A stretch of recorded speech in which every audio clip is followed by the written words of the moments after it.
Leaders who attended the burial ceremony of the late Supreme Court Judge Mohammed Ibrahim have paid glowing tribute to a jurist whom they described as principled and unwavering in his stand against corruption. Justice Ibrahim was laid to rest today, a day after his death at a Nairobi hospital. The judge was part of the inaugural Supreme Court bench following the promulgation of the 2010 Constitution, died after a long illness, as NTV's Victor Ngaruya reports.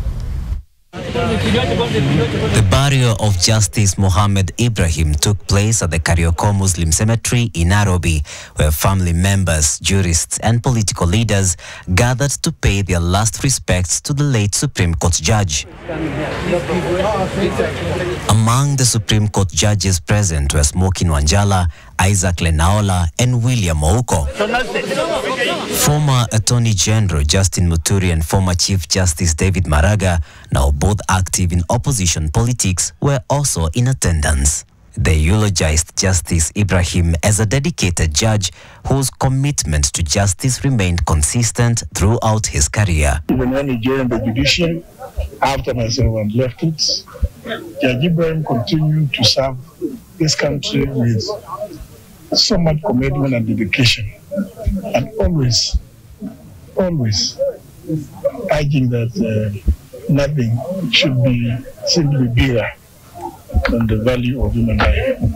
We came to the judiciary almost at the same time. He was recruited to the judiciary like 6 months before me, and I joined. And later on,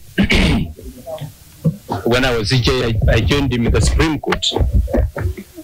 He was one of those judges who was diligent in his work. Leaders also recalled that the late judge was firm in the fight against corruption and injustice.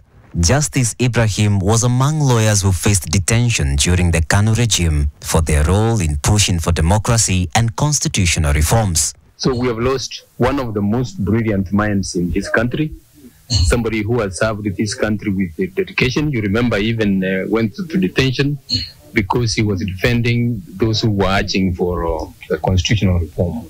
Justice Mohammed Ibrahim died at the age of 69, having served in the judiciary for 23 years, during which he held several key positions across different courts. The highly respected judge was scheduled to retire officially on January 1st, 2026, upon attaining the mandatory constitutional retirement age of 70. He is widely regarded for his role in institutional reform and his contribution to advancing access to justice in Kenya. Victor Ngaruya, NTV. So a deadly